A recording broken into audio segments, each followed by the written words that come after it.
What up, Shitsimu's here. Now, here is my throwback segment where I talk about the films that turns 10, 20, 30, and 40 this week. Alright, the films celebrating their 10th anniversary, we really don't have much great ones here, but we got The November Man. Now, The November Man is based on a series of books and was directed by Roger Donaldson, who you might know directed movies such as No Way Out, Dante's Peak. This is actually his last film he did. Like I don't mind seeing him direct something else, but maybe he retired, I guess. And if you guys don't know much about November Man, it's about an ex CIA um operative who is brought back in on a very personal mission and finds himself pitted against his former pupa in a deadly game involving high level CIA officials and the Russian president's elect. And I remember watching this one in theaters back in 2014. I'm not gonna lie, it's not good. Like you definitely tell they were trying to, because this of course came out around the time when older actors was trying, ever since like Liam Neeson to Taken, more older actors were trying to get back into the action game, and this could easily have been Pierce Brosnan's Taken. It just wasn't so good. Nothing about it really fascinated me. Like Pierce Brosnan still had it in him, obviously, but yeah, it was just so boring, not really memorable. I mean, it's been a while since I've even seen this, but yeah, I remember not really enjoying it at the time. Alright, also turning 10, we got As Above, So Below, which is a horror film directed by John Eric Dono, who also did, speak of Pierce Brosnan, did that Owen Wilson and Pierce Brosnan thriller called No Escape. Not to be confused with the Ray Liotta film, but yeah, that No Escape was a pretty cool one. Now this film also starred Pernilla Weeks, who you might know played the female lead Higgins in the recent Magnum PI reboot that premiered on CBS. It also starred Ben Feldman, who you might know from Superstore fame or Friday the 13th, the remake fame. Now, this is a horror film where a team of explorers ventures into the catacombs that beneath the streets of Paris, they uncovered the dark secrets that lies within the city of the dead. And I remember watching this one. There's two. This was not the best week in 2014, but not really that good of a horror film. It was so boring. Nothing about it really was all that scary. I mean, it, this is pretty much always like a pattern. Like you always usually get a generic horror film coming out late like the end week of August, and this was one of them. All right. Now, also turning 10 is another horror film I saw that week, Leprechaun Origins.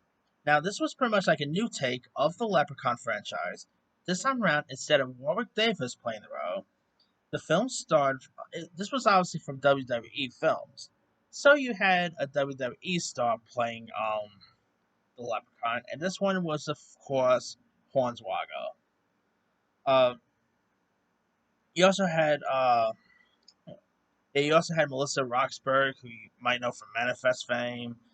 As we're like backpacking through Ireland, two couples discover that one of the country's most infamous legends is terrifying real. And I enjoy the Leprechaun films, like not all of them, like the space one's pretty terrible. But I do get a kick out of the Leprechaun franchise. This one, not, I mean, it was just so terrible. Like, I feel like Leprechaun Returns, which got released on the Sci Fi Network, that was a far better Leprechaun film than this was. This just wasn't like that. Leprechaun really felt like its own thing. It really did not feel like Warwick Davis's Leprechaun at all. They were trying to like make this, I guess, like a prequel of sorts. Nothing about really had any connections with the Leprechaun movies at all. At least Leprechaun Returns had connections, but this, yeah, I would have rather have seen, Leprechaun Chew the Hood 3 again, but yeah. Oh, and also turning 10, we got Life of Crime, which is actually based on the Elmo Leonard novel, which of course Elmo Leonard's books like Out of Sight.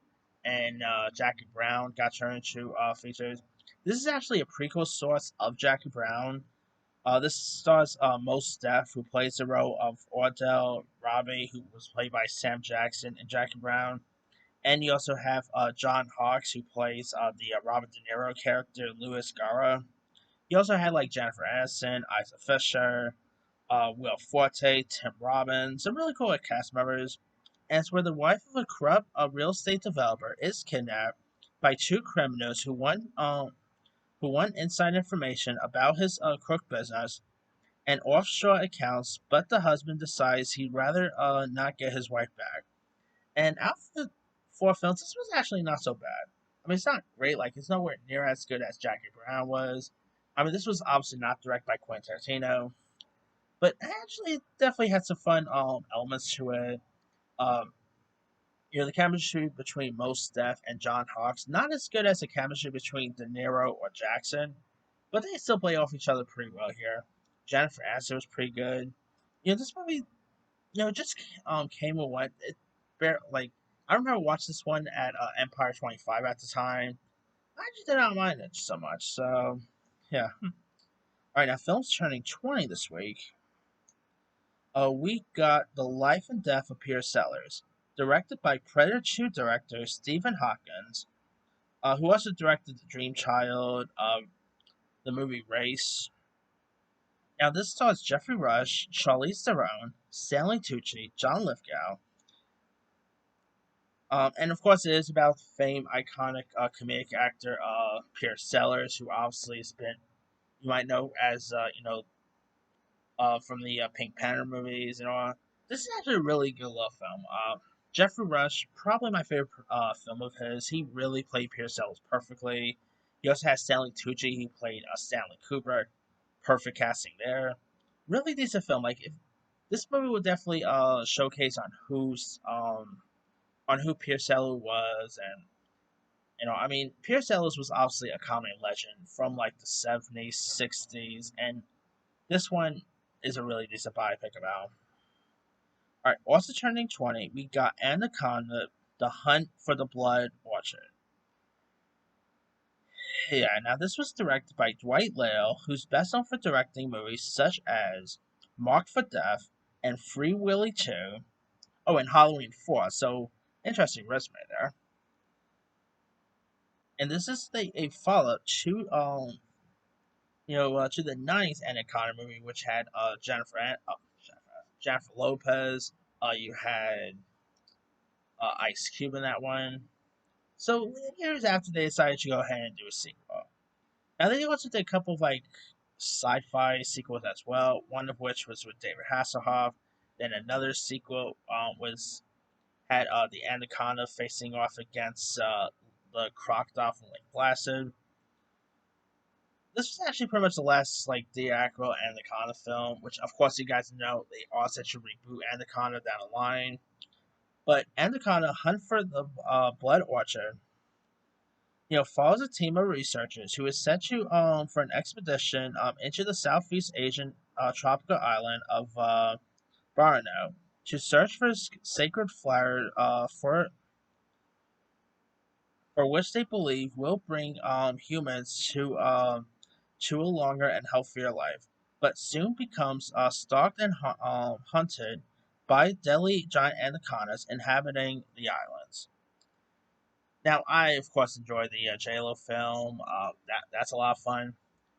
The sequel, on the other hand, is not so good. I was never a fan of the sequel at all. I think the David Hasselhoff one is actually the better sequel in my opinion. This one, nothing about it really was all that interesting to me. It was not all that as good as the first film. Was pretty boring at times. I really can't get into this one at all. So, not that good of an Anaconda film. All right. Also turning 20, we got the classic Baby Geniuses 2. This time, of course, a follow-up to the infamous terrible Baby Geniuses, where a group of smart talking toddlers find themselves at the center of a media mogul's experiment to crack down the code to baby talk. The toddlers must race against time for the sake of babies everywhere. Now you also had the likes of John Voight, Scott Baio, Justin Chatwin, I believe, was in this, who you might know from Shameless fame or Dragon Ball. Baby Genius 2 is one of the worst sequels of all time. For one, this is actually directed by Bob Clark, who's pretty much an iconic filmmaker. He gave us like the classic Christmas movie, Christmas Story. He did the original Black Christmas. He did Porky's. He's done some really cool stuff, but later in his career, he really did not do some of the best works, and this was one of them. It's not that good of a film. All right. Also turning 20, we got Suspect Zero, starring Hilary Swank, Aaron Eckhart, and Sir Ben Kingsley. The film is about the hunt for Suspect Zero, a potential serial killer who is able to kill indefinitely because he is able to remain undetectable by a law enforcement agency. This was pretty much more inspired by the Zodiac killer, really, and it's actually not bad. Like, it's not as good as, let's say, other serial killer movies. Like, it's nowhere near as good as, let's say, obviously, it's nowhere near as good as, let's say, Seven, Zodiac, and stuff like that. It's not even a David Fincher film. It actually feels like one, but you can definitely tell the director was influenced by David Fincher films.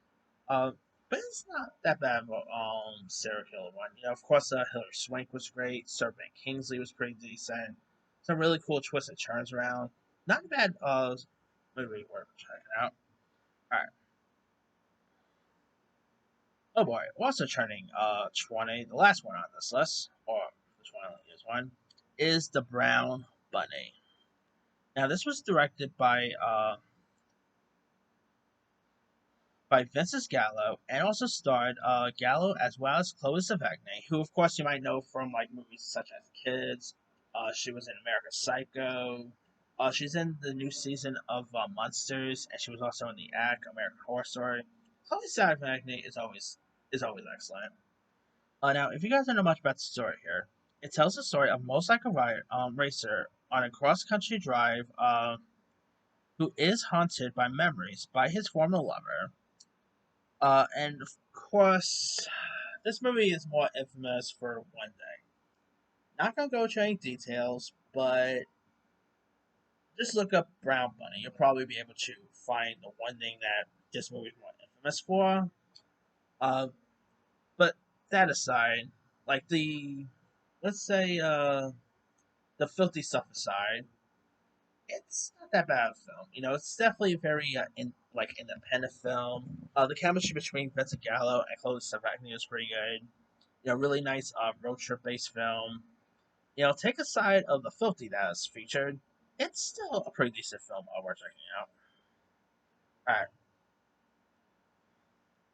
All right. Now turning 30 this week, we got Natural Born Killers. Another killer based film, really.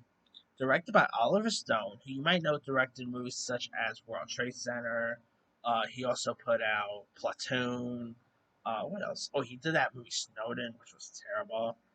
Uh, Born on the 4th of July. He's done some really, like Wall Street, he's done some iconic stuff.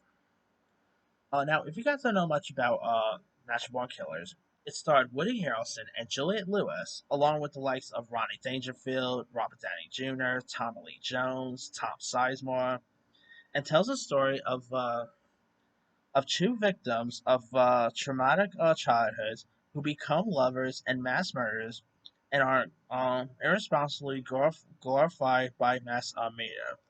Now, this movie actually, let's say, inspired a couple of copycat killers down the line. Like I believe the kids who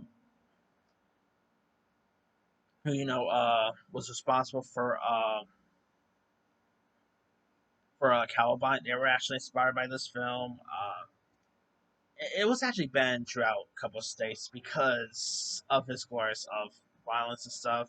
I mean, if you ever watch a show called Copycat Killers, which I believe you can find on the Real Channel, or I think it's on Real Channel or some other place, go watch it. Like, there is a interesting story about natural born killers and how like there were people who was inspired to do crime because of this film, and that alone, it's you can also tell the film was also inspired by Bonnie and Clyde. You definitely had a Bonnie and Clyde feel to this. It was also a movie I believe that put Juliette Lewis on the map. Of course, Woody Harrelson to put him on the map for most people. It is a really decent film worth checking out. Really cool seeing Ronnie Dangerfield film like this because you're always known for seeing Ronnie Dangerfield as like a comedic actor. So seeing him branch out into more like a crime dramatic territory was interesting. So if you guys never seen Natural Born Killers, highly recommend it. It's a really good one. All right, now we also got other films turning dirty. Camp Nowhere, which stars Christopher Lloyd, Jonathan Jackson, Jessica Alba, which I believe was actually her first feature, if I'm not mistaken. You also had Thomas F. Wilson, aka Biff from Back to the Future. It's about a group of junior high, high kids who don't want to go to summer camp chosen by their parents. They make their own adult-free camp and hire an ex-drama teacher to help. You also had some really cool cast members. You had Jonathan Frakes from Star Trek fame, Burgess Meredith from Rocky fame. Uh, he also had a very young Allison Mack you know, before the Smallville and before the controversial stuff happened with her. Um, but this is actually a pretty fun little comedy if you guys haven't seen it. Of course, it had a couple of actors here who obviously become stars like Jonathan Jackson, Jessica Alba, and all. Really decent comedy worth checking out. All right, also turning dirty, we got Police Academy 7. That's right, there's 7 Police Academy films. This one was called Mission to Moscow, featuring some of the cast members like Michael Winslow. We also had Christopher Lee in this. And it's about the Russian government who hires the veterans of the police academy from '84 to help deal with the mafia. Now, the first 2 Police Academy movies are classics. They are a lot of fun. Well, really, the original's the best, but still the sequel has some cool stuff to it. Third one was okay. No idea what they were thinking when they were doing, like, people who talks about, like, them doing sequels after sequels nowadays. At the time, they did, 7 Police Academy movies. So take that for granted. So, um, and it's the other Police Academy sequels just aren't all that good. I mean, definitely does not make what definitely nothing about is as good as the original Police Academy. I mean, they probably should have just stopped at 2 or 3, but I guess they kept making money, and so they kept making them. I think this was actually the last one, if I'm not mistaken. Now I know there's actually been talks about a reboot of Police Academy for years. Like I believe Key and Peele was once attached. Uh, no, I think even Seth MacFarlane was once attached at one point. Who knows if we're ever going to get a Police Academy reboot down the line, but can't be worse than Part 7, right?